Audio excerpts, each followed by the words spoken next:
वर्तमान सबुठ बड़ खबर पाणीपाग नहीं आसी बहुत बड़ सूचना बात्या नहीं पारे महाबात्यार रूप किंतु कौन जिले में कर लैंडफॉल आउ केउ सब जिला को सतर्क सूचना आसंता काली ठारू बढ़िब वर्षार परिमाण 26 तारिख पर्यंत वर्षार परिमाण एमिति रहिबो आशा करे समस्ते सावधानी के रुहंतु। हेलो फ्रेंड्स मु प्रदीप आपण देखुछंती जॉन ओडिशा तो कोन रहिछि बात्यार टोटल इन्फॉर्मेशन तो आपण ए वीडियो माध्यम रे जानि परिबे। जदि आपण आम चैनल को नुआ करके आछंती ताहाले तळे दिए जैतबा लाल कलर सब्सक्राइब बटन टिको दबे दियंतु एवं ए वीडियो को आपण को प्रियजन निकट में निश्चित शेयर करंतु। तेबे अंडमान सागर रे सृष्ट घूर्णिबलय परवर्ती समय रे बंगोपसागर रे बात्यार रूप नेले एहार ना रहिबो सीत्रांग। एथर थाईलैंड एही बात्यार नामकरण करिछि। तेबे आसंता 24 तारिख सुद्धा बंगोपसागर रे बात्यार रूप नेबा कल्पना करिछि आईएमडी। चलित वर्ष रे मौसुमी अपसारण परवर्ती एवं एहा प्रथम बात्या हेबो 2018 परे अक्टोबर मासरे ओडिसा रे प्रथम थर बात्या हेबाकु जाउछि। सेहि भली बंगोपसागर रे चलित वर्ष रे एहा द्वितीय सामुद्रिक झड़ भाव रे हेबो। एहा पूर्वरु गत मे मासरे बात्या आसनी सांघातिक रूप नेइथिला। तेबे बहु पूर्वरु कनाडार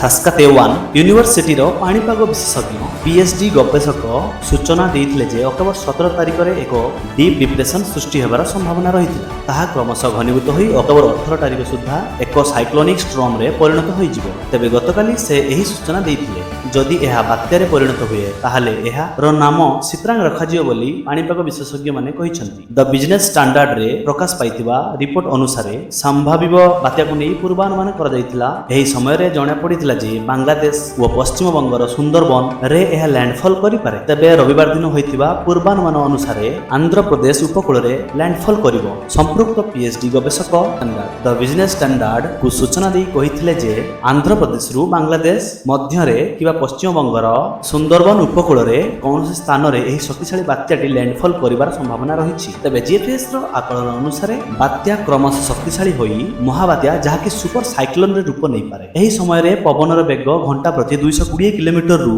260 किलोमीटर होई पारे। तबे बड़ खबर हैला समुद्र उपकूलवर्ती अंचल मानकरे बड़ ज्वार आसीबार संभावना रहिछि एवं एही ज्वार उच्चता 15 रु 20 फुट होबार संभावना मध्ये रहिछि एवं एथि सहित पुरी भद्रक बालेश्वर जाजपुर को हाई अलर्ट जारी करा जायछि एवं एथि सहित आईएमडी बा इंडिया मेट्रोलॉजिकल डिपार्टमेंट तरफ सूचना आछि जहाकि एही बात्याटी पुरी बालेश्वर भद्रक जाजपुर रो उपकूलवर्ती अंचल मानकरे घसी होई जाय। बात्याटी बांग्लादेश एवं वेस्ट बेंगल मझिरे थिबा सुंदरबन जंगल रे लैंडफॉल करिवो। तबे ओडिसा पई सामान्य विपद संकेत टळिथिबा बेले पवन रो बेग मध्ये जोरसोर रहिबो। खास करिकि उपकूलवर्ती अंचल माननकु रेड वार्निंग जारी करा जायछि। तबे ए थिला सबटु बड़ खबर सुपर साइक्लोन को नै रहउछि। जय जगन्नाथ।